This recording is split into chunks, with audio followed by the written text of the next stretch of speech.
Hello, hi everyone. Yeah, it's a real honor to be here to help launch this book in the UK with Jeffrey, the translator. Yeah, this is my copy. I've been carrying it around with me. It's got kind of water damaged in the torrential rains here in England over the last few days, in London in particular, which I feel is really appropriate for this book, which travels over so many places. And yeah, to kind of take it with me, it's felt really special. It's an like a complete masterpiece, and I know that's a devalued word, but I really, really felt it multiple times reading this. Um, and yeah, okay, I'm going to give a brief bio of Jeffrey, the and of Beidao, and say something very brief about the book, and then I'll hand over to Jeffrey, who'll read, and then we'll have a conversation afterwards. So, Jeffrey Yang is a poet, translator, and editor, the author of the collections Line and Light, Hey Martha, Vanishing Line, and An Aquarium, all published by Grey Wolf Press. He's the translator of many books, among them um, Amatjan Osman's Uyghurland, The Farthest Exile, and Liu Xiaobo's June 4th Elegies. Um, he also translated Beidao's autobiography City Gate Open Up with New Directions in 2017, which I recommend, and various anthologies including Bird, Beasts and Seas, Nature Poems, and Time of Grief, Mourning Poems. He works as an editor at New Directions Publishing and the New York Review of Books and lives in Beacon, New York. Bei Dao is the nom de plume of Zhao Zhenkai, widely considered one of China's most important contemporary authors. His poems have been translated into more than 30 languages. In English, he is represented by numerous collections of poetry, fiction, and essays, including The Rose of Time, New and Selected Poems, Midnight's Gate, Unlock, Landscape Over Zero, Old Snow, The August Sleepwalker, and Waves, which was his first novella. So Sidetracks, just published by Carcanet over here, is his first new collection in 15 years. So a major event. And it's also his first long poem, Beidao's first long poem. So Jeffrey will say more about it, I'm sure, but it's composed of 34 cantos traveling forward and backward along the kind of divergent paths of Beidao's life from his time as a young pioneer in Beijing and through the years of exile, living in 6 different countries, back to the rural construction site where he worked in the Cultural Revolution, to the sunshine tablecloth in his kitchen in Davis, California, and it ends in lockdown in Hong Kong, where he's now based. Um, I won't say anything more about it. I will hand over to Jeffrey to read, and I will disappear into the cyber darkness for that period. Thank you, Will. Can you hear me? Yes, I think so. No, thanks so much for that. Thanks, Carcanet, Jasmine, Michael, and everyone at Carcanet for all your work with this, and exciting to see this book out there. I work at New Directions Publishing, as Will mentioned, and we published the U.S. version as well, and it's great to see Beidao's work, kind of continuing on. Um, so I thought I'd just start out with reading, and then maybe say some things about the book in our discussion, or if people have specific questions about it. But as Will said, this is a long poem in numbered sections, in numbered poems, discrete poems, but they are connected in a way, in a kind of arc from his post 1989, Beidao's post 1989 life, and with a lot of other things kind of coming into the poems. Um, yeah, I think that's what I'll just say there. So I'm just gonna read some of it, and to give you like a kind of like an arc of the book. So read a little bit through the whole thing, some poems. So I'll start out with the prologue. Why does history reverse direction from this moment to antiquity? Why do the 10,000 things circle away from the passage of time? Why are the ancient messages intoned by stone steles? Why is the fall of the empire like waking from a long dream? Why does the river of blood flow before the military maps the paper tactics? Why draw prison walls in the dirt in the name of freedom? Could there be a sky beyond the sky, silent words beneath the words, electricity and short-circuited love? Could youth set out on the road as page after page of the calendar leaves footprints going back again? Could a knight's team of horses gallop into the 8 directions and reach the end of the sky to drink up the dawn? Could the changing colors of the rivers and mountains and a great wall on paper be the azure dragon of poetry? Who among the order of sages is reading us in the quiet stillness? Who ceaselessly calls out to us from the gilded windbells, from the blood-soaked tails of a whip? Who uses the lies of red poppies to illuminate the boundless land? Who sold the dialogue between the door and the window to the cross draft? Who conducts the orchestra of autumn to marry the little bridge and the fishing boat lamps hidden bitterness? Where is the homeland to lay a cradle for the dead? Where is the other shore for poetry to step across the end? Where is the peace that lets the days distribute blue sky? Where is the history for storytellers to document and archive? Where is the revolution that uses a storm to play the horizon?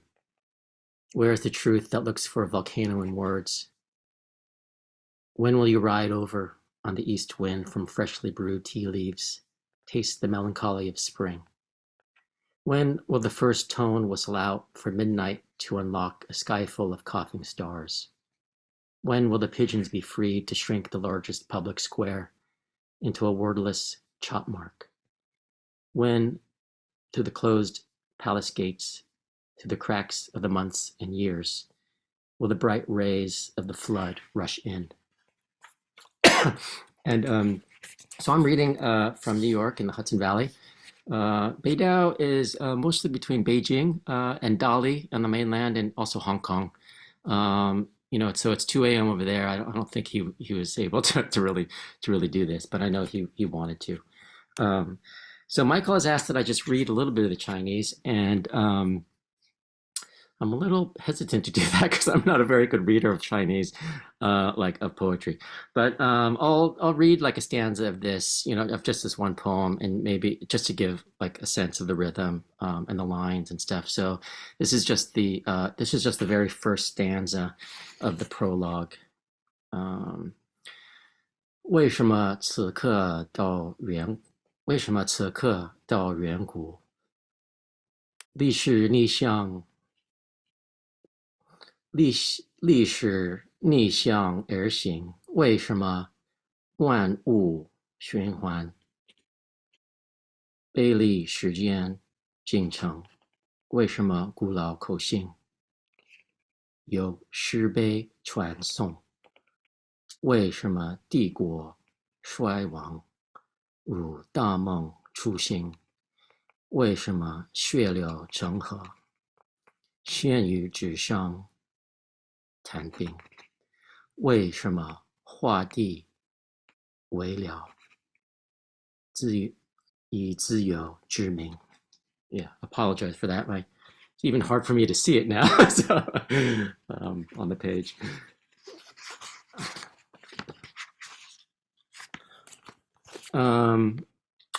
So this is the 4th poem in the book. West Berlin and Beijing divided by a wall. Bullets whistle by, frightening the birds. Looking down on those fire-spitting roses. Gunzelestrasse 50, 4th floor, 12-inch television in the living room. Beijing news. CNN still live. Whiskey. Drink up the water of life. White stubble blooms and blooms. Streams on a ridge sharpen the crescent moon. A broadcast news van leads the way. Sunday afternoon, funeral procession. Berliners join the Symphonie Pathétique. A silent tribute divides the avenue. The first chair violinist breaks a string.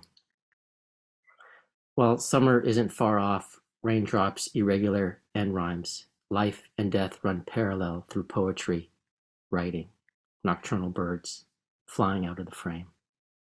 Kuben smiles wearily, puts on a melancholy mask. We read together in Kreuzberg, space composed of echoes, candles, German midnight. Early spring 1982, Summer Palace. He pointed a camera at me. The plainclothes were like shadows, while the lake light distracted. Berlin Wall, Horizon Arts Festival. Cold War exists just beyond the imagination. He came alone to pick me up from the airport, cooked some good spicy tofu soup, wheels of light spinning on the walls. How tragedy can switch roles. Kuben brings me into a different summer. We cross a grove of marching trees, cemetery. There are the Brothers Grimm. Standstill. Folded corner of a book page, flying en route from West Berlin past West Germany. The wind unfurls the cuffs from the shadows of clouds. Wrath. Prophets sowing seeds. More names added to the blacklist. State Television Channel 2 News Hour. I'm being interviewed. Red light skips to green. Hand signals. Broken whispers of the woman translating, listening to the echoes on an empty mountain. Lost in the telephone lines to Beijing, Xiaofei said police broke into our house, confiscated passport and visa, scent of cigarette smoke like a police dog sniffing ashes in a glass ashtray. The open letter signed by the 33. 3 months later, Copenhagen. In a room at a hotel in the city center, I dial long distance to Beijing. My 4-year-old daughter's voice. Baba, why don't you come home?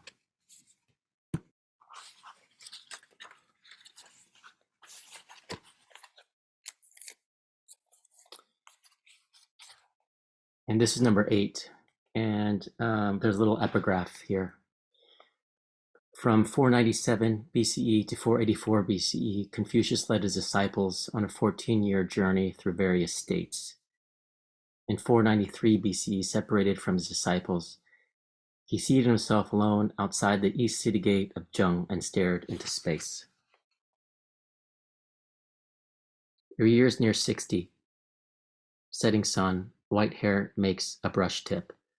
Shadow, crooked as a flawed brushstroke, points to the homeland east.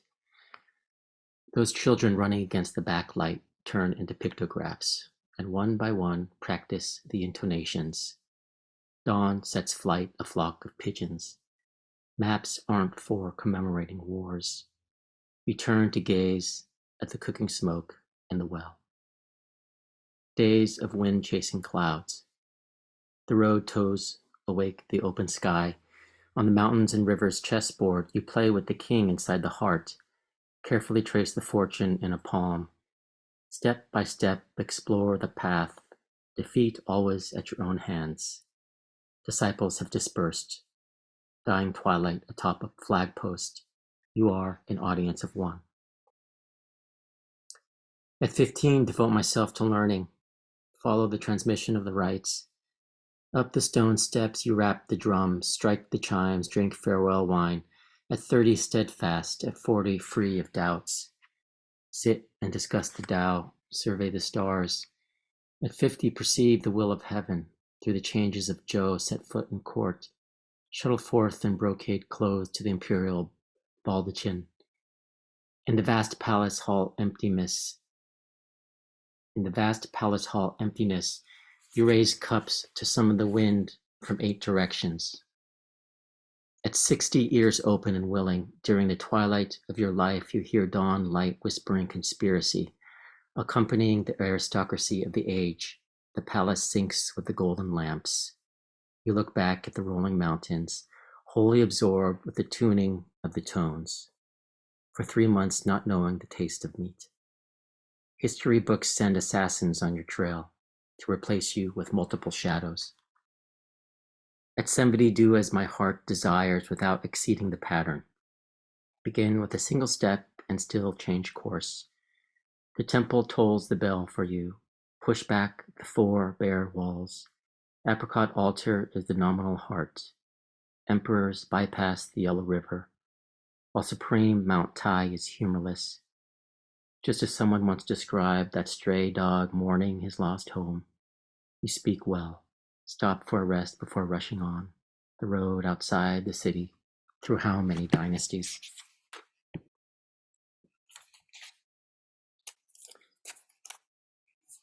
And this is number 12. 1978, autumn in Beijing. The goddess of fate uses sign language to guide us. Countless fists pound Shidan wall, pound on the silent gate of suffering. Crows and posted words cry out together, echoes from our hearts. I am a concrete worker. I am a blacksmith. I am the brother of earth and fire. Weeping for my sister Shanshan's drowned spirit, I swim upstream toward death to be born, traverse the burial mounds of old and new waves. A dog's nose runs into politics, season of empty talk, for flowers to bloom, to scrub away the innocent sky. Birds spit out the hulls from seeds. Seeds sprout between the cracks of day and night. At last, history has given us a chance. Under the protective shade of an old poplar tree, Guangwei Manka and I have half a bottle of ergoto liquor, half a bottle of dark night. Alcohol illuminates green bile. Light the lamps for the dark night clapping all around, while listening to the drumming on the temples. Open the drawer, the dead come alive. Shadows clash against shadows. Open the drawer, pages from a manuscript fly out. The difficulty of recognizing the other, when a nameless age in plain clothes spies through the keyhole behind the door. Along the keys of a piano 1901 catch up to Rachmaninoff's fingers. In a small shed near the bell and drum towers, we spin around the naked bulb. A vinyl record replays over and over, drowning out the literary feuds of 1978, until the flames of the sun are quenched by the sea. It's true we had nothing, sipping Rudin's tears together, devoting our lives to freedom. Bicycling along Xinjieko Outer Street, in the youthfulness carved by flowing water, the two of us chose a pen name for each other. Monkey changes form with a wave. He becomes Manka. I, an island slowly eroded by sea. Count the eyes of the traffic lights, welcome the shining wings. Fortune is riding in misfortune. O readers of the sky, let the mountains of lost memories move. Let the paths of birds trace the song of the earth. On an out-of-date map of Beijing, in a blind spot where city and countryside converge, the small and filthy Bright Horse River under the ice. A warm, heavy snow covers this moment. 5 folded silhouettes overturn the night through a mimeograph.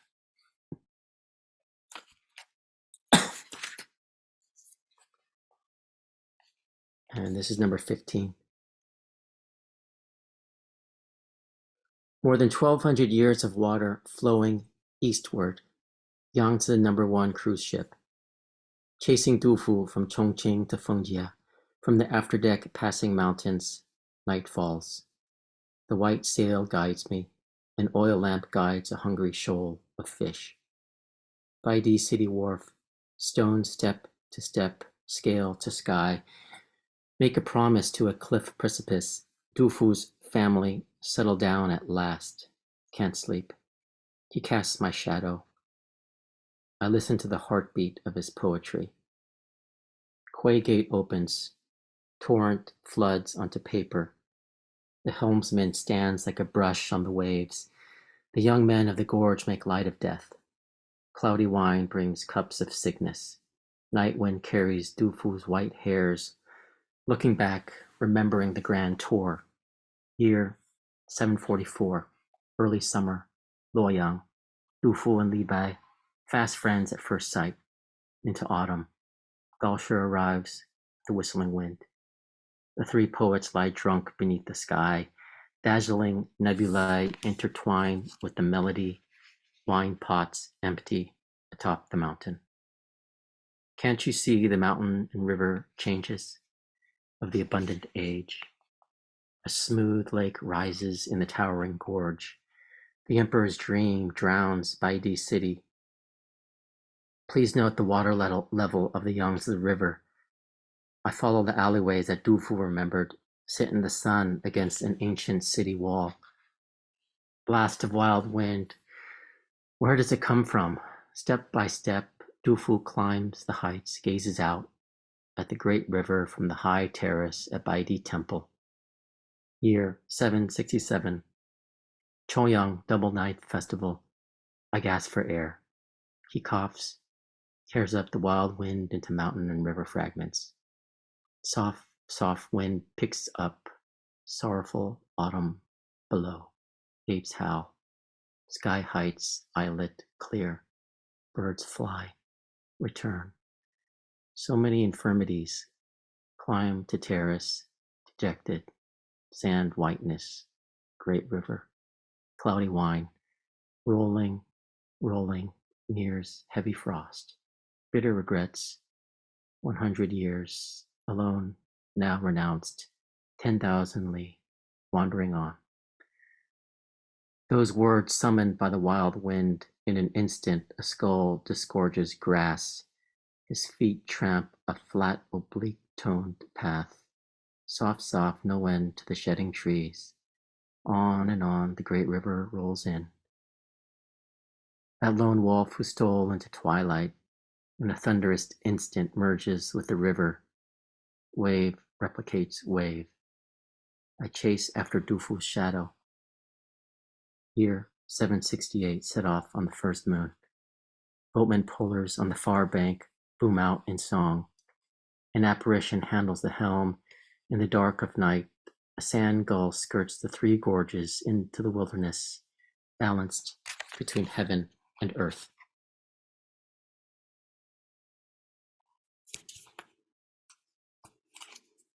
So I see this book as a kind of record of Weidao's exile. Since 89, he wasn't able to return to the mainland until his father got ill in the 2000s, and then was still kind of unable to publish there. You could see some of the images come through of him being followed. I can't remember if I read one of those poems where he's visiting, and he's not exactly welcome, but was still able to visit. And then slowly, he has been able to go back and has been spending a lot of time back in his hometown in Beijing, and also in other places. And he's very involved with Chinese medicine for his own health. Yeah, but weirdly, he still can't really publish his poetry there. And even in Hong Kong, it's very difficult. So this is number 14.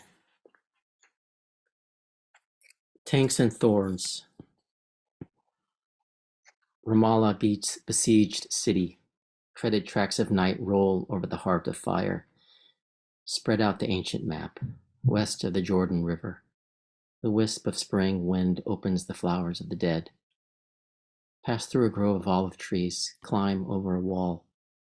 Hurry by that rooster with raised feathers. Chase after a small donkey, mind the minefield. Drink freely from the basin of a stone well. Open the second page of the new century. Jerusalem. The gods on the Temple Mount stay for a stretch. Gasp for breath, fly away. Empty sleeves, pilgrims memorize the creeds in the name of God or the people. Pendulum arises out of an inner motive force to witness suffering. Cover your eyes. Count the meteors in earthen jars. And the tanks advance inch by inch. Al-Qasaba Theater at the heart of the city, eye of the storm. The spotlight beams down on Darwish.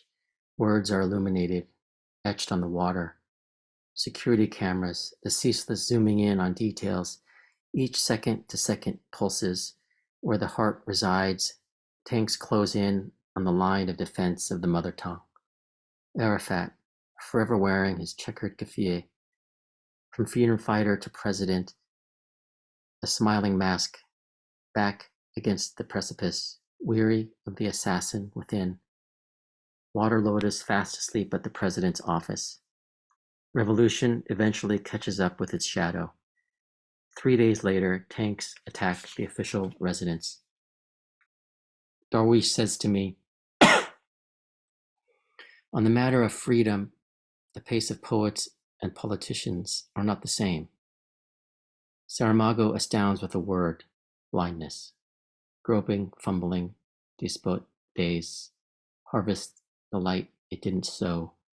Volcano in metaphor set free, sidereal chorus, pushes the hospital bed, rivulets shimmer across the textbook, rooftops drift along the world of dust, a kite pulls the unseen hands. Gaza corridor, cooking smoke more desperate than hunger. Follow the dirt road around a corner, ears throb. The Mediterranean Sea exhales the breath of 10 million horses. A match strikes for a lifetime. Sky crashes down. Suffering fills with shards of glass. Becomes bound to memory. Brothers in gunsmoke, fighting the current to chase the homogeneous race. Dry this bitter cup of wine for the gods. O Darwish, you guide me along the track, knocking on the gate of midnight. My torchbearer, white scarf, mother tongue centers the breath, and the pages of the book flicker with light. From birth to imprisonment, poetry grows, for lovers to savor the salt of time. When the hurricane tries to blow through the eye of a needle, he uses the heart to make a fist. 25.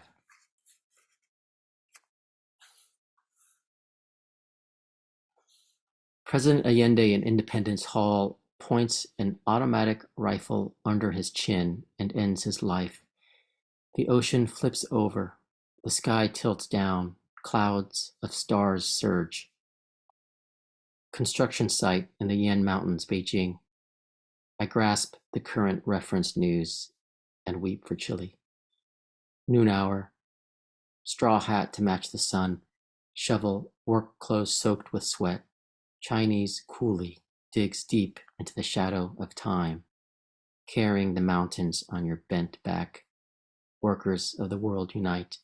Oh, my boiling blood, age 24. Run shouting against the tide toward the southern hemisphere. Midnight swallows the sun. Dead bodies push against the nascent wave horizon line. Knife blade of tenderness. To keep watch over a lifetime. The morning of September 11th, 1973. Neruda, severely ill, listens to a news broadcast. Quote, this is fascism. The president of Mexico sends a plane to pick him up. Neruda wants to die in his own homeland. October sky. I have arrived in Chile. Ghosts reunite at the stone stele. Light the extinguished lamp. Bullets and the years. 25,000 people forced into exile. The far-flung key can't find the lock to return home. A swarm of words, stung by the over-interpreters. Early youth is a blank sheet of paper. Pencil rain lines. The plow of the crescent moon reaches the border. Martial law. Emergency vehicles wail by on a street in Santiago, stopped and searched twice by soldiers with guns. Neruda, face full of tears. The Pacific Ocean pounds on the captain's coffin. At a construction site in a provisional worker's tent, second floor bunks, under a dim light, I read Neruda's poetry, take notes. Murderers vanished long ago. Bell tolls. Is that rumbling the sky or the sea? Love and revolution, like a description of fire. Order blazes and fades in a fleeting instant. Love, at most, can make a family. Revolution relates to the masses in power. often turns violent and authoritarian. February 1972, Nixon and Zhou Enlai shake hands at the Beijing airport. Newsprint used to roll a cigarette, lighter borrowed from the foreman. From where does this wild blast of wind blow? The necklines of women bear colors on the avenue. Sleeve cuffs green, willow trees stretch and unfurl. Suffering steamrolls on, drowns the screams. Green dollars roll round and round the printing machines. Nixon and Kissinger turn around behind the scenes. Our hand doesn't show on this one, though. Arrows shoot out from the forest toward dawn. Wind up spring heart suddenly stops. Ancestor land. The dead want to smoke a cigarette. Little birds cut out of the sky, beckoning me. My last night, gathering with the poets. Red wine brightens the moment of fate. 4 Chilean poets. 3 were imprisoned. With tears in his eyes, Jose says to me, "There's a wall in front of you, but you must pass through. That image is a reflection of our world." And I thought I'd just end with this last poem. It's 33, and it's kind of in these prose poem sections, and there's other poems in this kind of form throughout the book, here and there. Not too many, but there's a few. 33.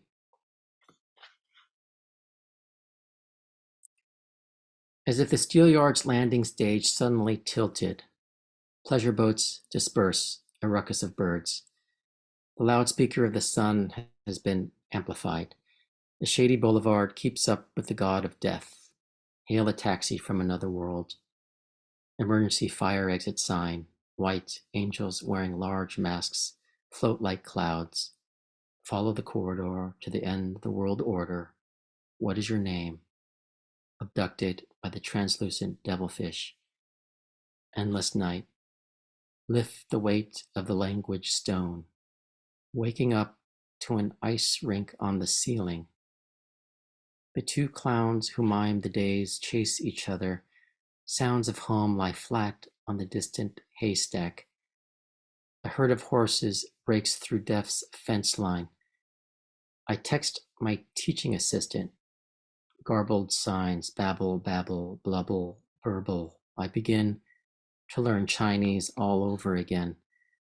My daughter teaches me with learn to read flashcards, working through many common grade school grammatical mistakes.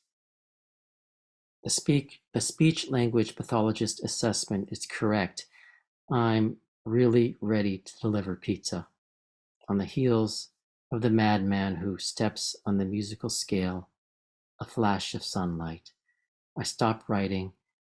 The little trail of the zipper exposes the back of night, waiting to be whipped by the master of memory.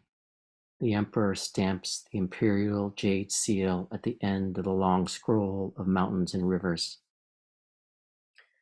Nebular ink dots on rice paper in accord with the cosmos. Painting pictures makes me euphoric.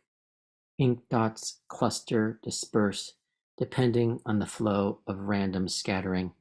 Forest beyond the borders of language.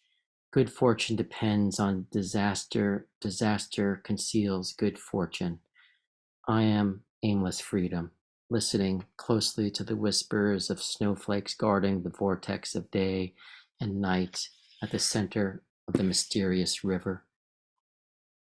Crossing the national borders of illness from Hong Kong to Nanning, the hands of the ancestors feel my pulse, including Zhang Zhongjing of Nanyang, physician's prescription, book of healing herbs and stone needles for cold and warmth. Measure the depths of the sickness. I lie on my side, becoming a mountain range. Chase the flame-bright hooves of the horses on the plains. Needle and moxa each complement the other. The 9 planets rotate in the hands of the magician of the Da. Dialectics is really the truth of illness.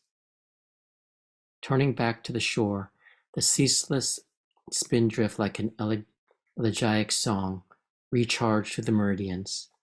Learn from the grandfather of dusk and the moon's waxing and waning. I play chess with the god of death. Dawn embarks from the train station. The buffer overloaded with language grinds and screeches. Young chi energy rises with a murmur from the ravine. The forgotten forest has reined in the wind. Mountain chains and ocean waves enter the dangerous journey of the dream. Tree roots argue underground. Juicy pomegranates explode. Poisonous mushrooms denounce praises to heaven. The master uses the strings of the Qing to pluck the turbulent world. As the flies of wicked thoughts spiral overhead, I sit in meditation. Thank you.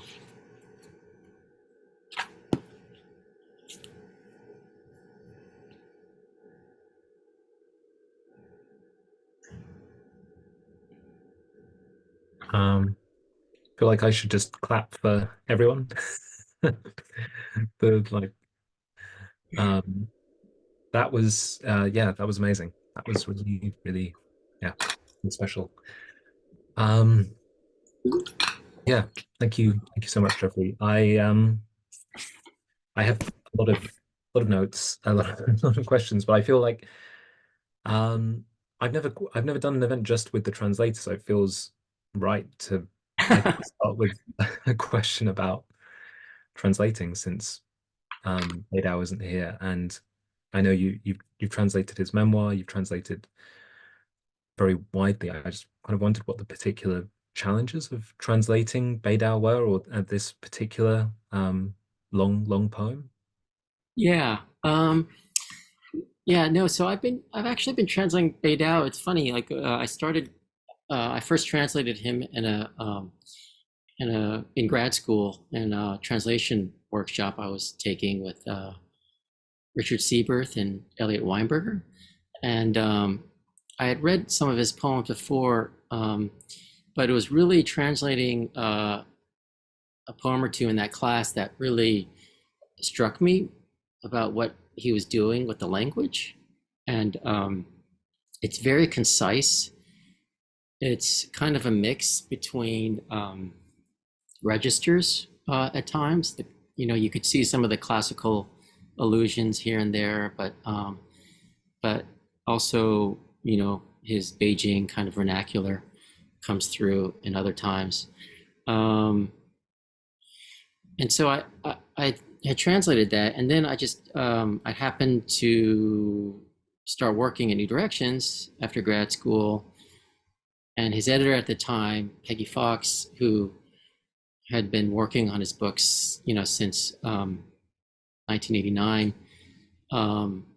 Through her and through New Directions, I met him on a trip over here and got to know him a little bit, and then and then he asked me to read at one of his events, which was very funny. And he would send me some things here and there, like an essay he wrote, which I also translated for Granta, I think it was. And then he was a big fan of the poet Gennady Agi, the Chuvash poet, who is also in this book. He writes about, there's a poem dedicated to Agi. And I was very moved finding some of that work. And when we decided to publish Agi, he agreed to write the preface. And so I translated that. And so I kind of came to Beidou through these little tiny little projects here and there for a while. And so I've kind of gotten to know his writing in that way. So by the time I came to the autobiography, it was he had asked if I would be interested in translating it, and I wasn't sure if I could do it. But having that experience, I felt a little confident that I could try, and so I started to do that, and then this long poem came later.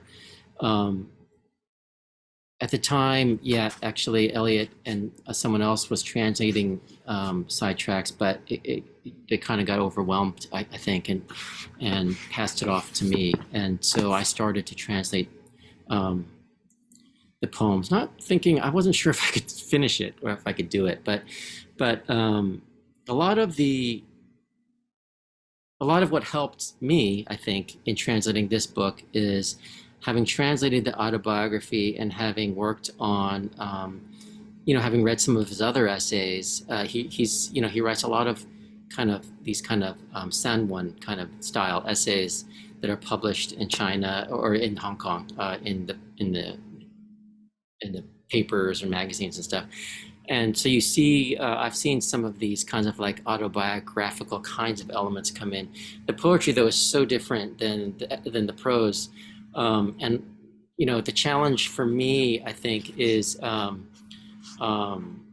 one of the biggest challenges was kind of what he talks a line in one of his poems. He's saying he's listening to the heartbeat of Dufu's poetry.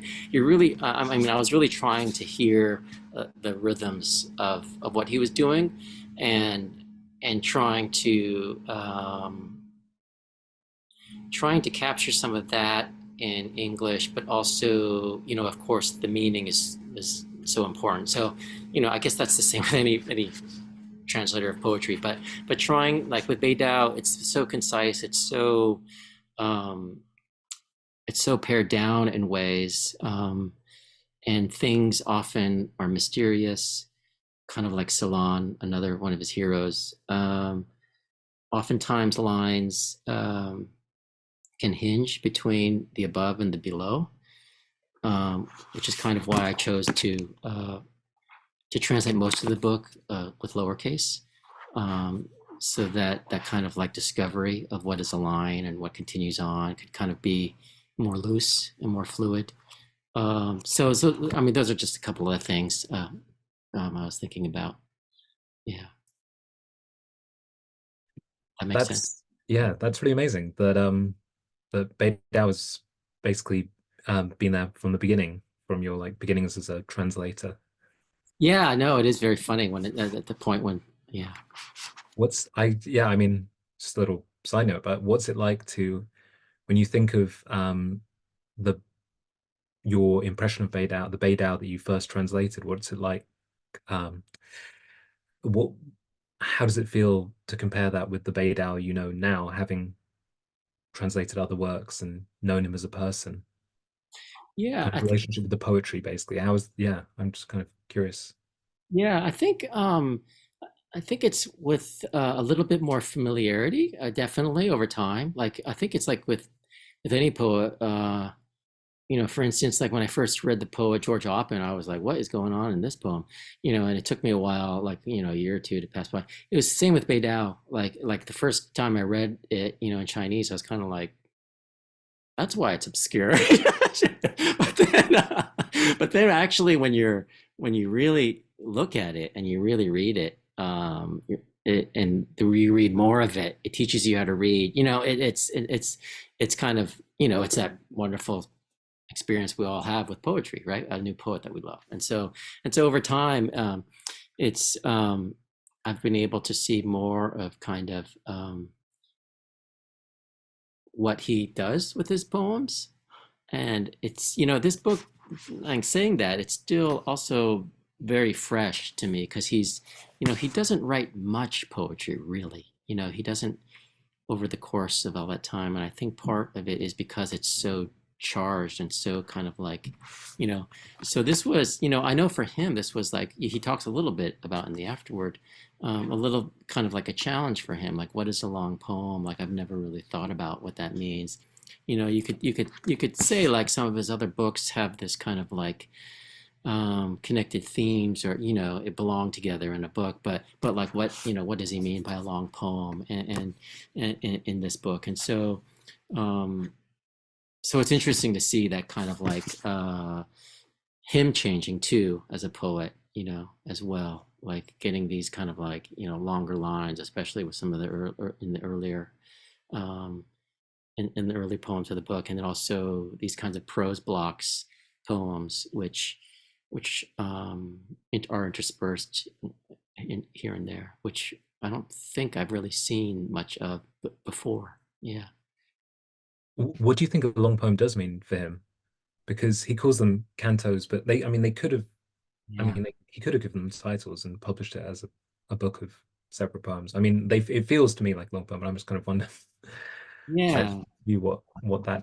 that is, that quality of long poemness. Yeah, I think the long poem in this sense, for him, I mean, I don't know if cantos is the right word. I think that might have been my word.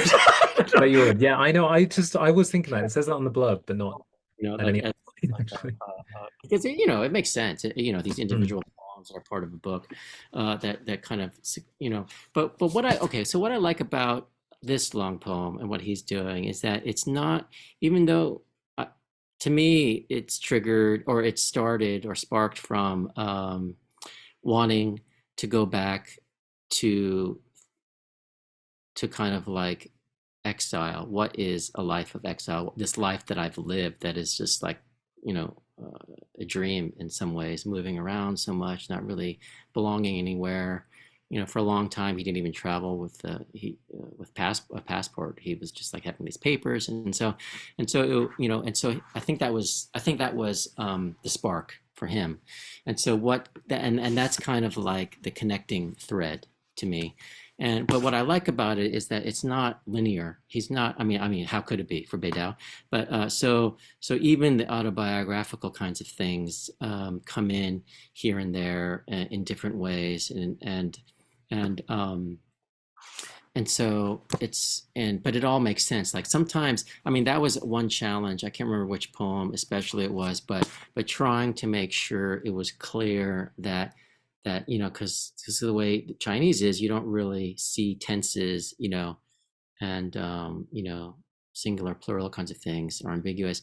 So trying to be sure an English reader kind of knows what's going on without giving away too much, because even in the Chinese it could be, this like present, and so trying to make sure and keep it right in my mind of what was happening. But then once I was able to step back and, have a draft of, say, a certain poem where I'm a little bit confused about sequence, or tense or something like that, and saying, oh, okay, this makes sense now, like he's here and then he's there, and it connects in other ways, not just like, you know um, but through time, but also like in the space of his mind, like these connections.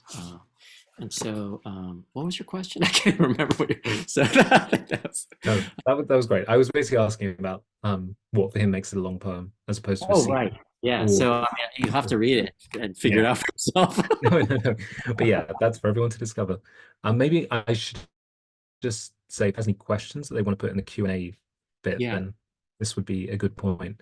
But while everyone is coming up with questions, I had one more because there's like there's an amazing clarity as well to Beidou. There's a kind of mix of obscurity and clarity. Like on a line level, the lines can often be kind of um they could like play with paradox, or they'll have a kind of Celan-esque, very condensed image.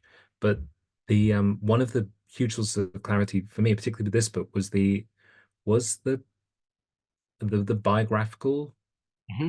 certainty, the way that which is so different to in with I don't know, poet like Western poets.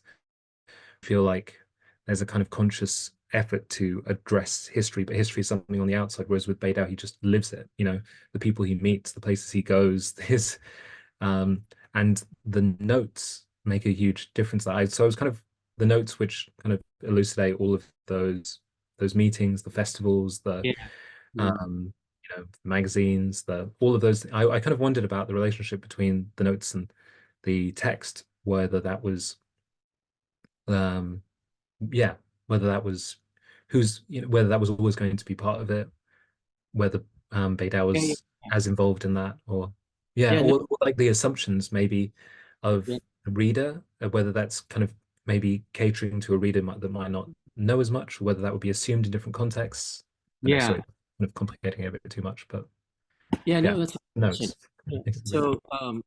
So originally, this Sidetracks was supposed to be published by the Oxford University Press in Hong Kong, who has published a number of Beidou's books in Hong Kong, and usually didn't have a problem with publishing it. But he's worked with an editor there for a long time, and but in the end, because of the political climate, they felt like they couldn't publish it.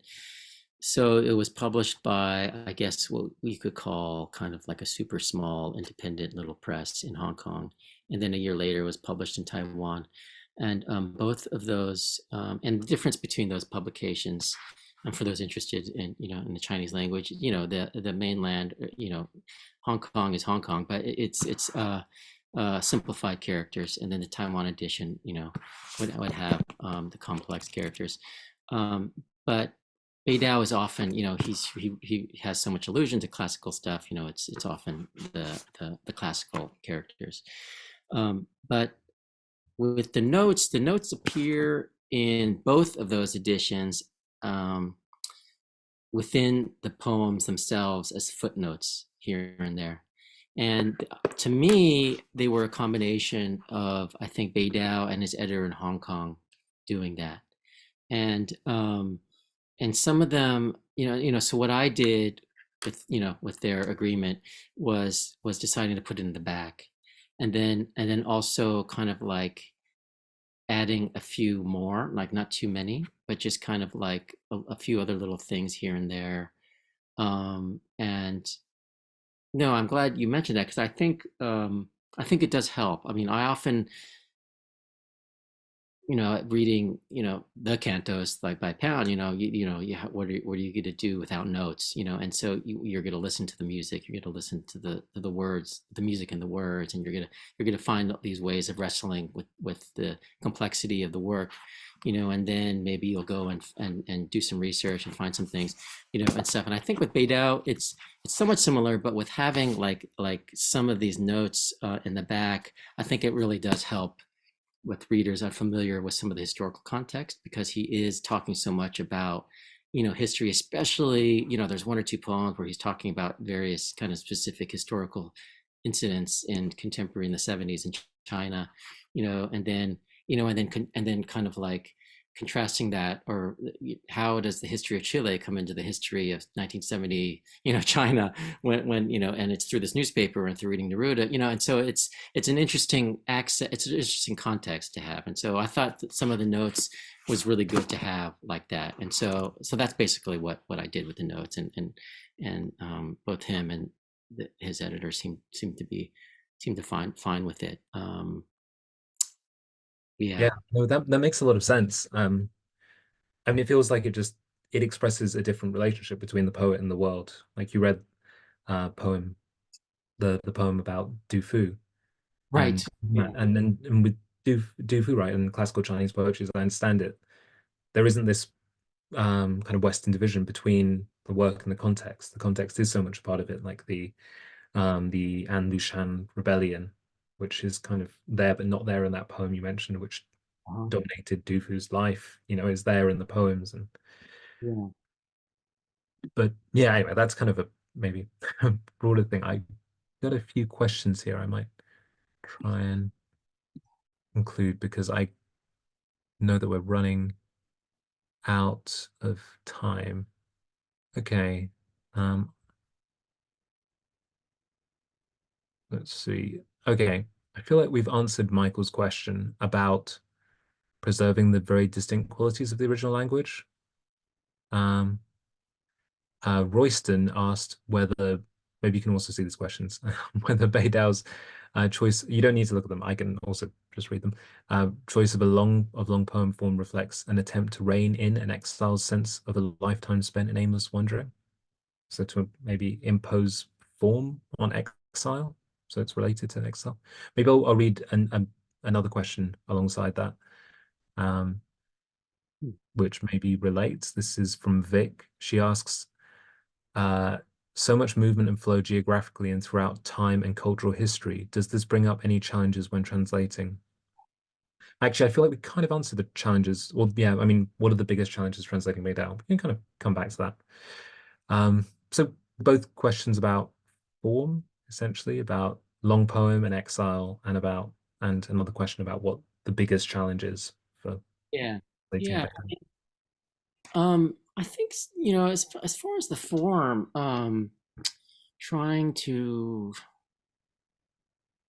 I think that's true. I think trying to give a record of what this exile looks like, It's funny because over the years I've seen Beidou in various places, here and there, in New York or in Hong Kong or in other places, and and the running joke of, when I ask him,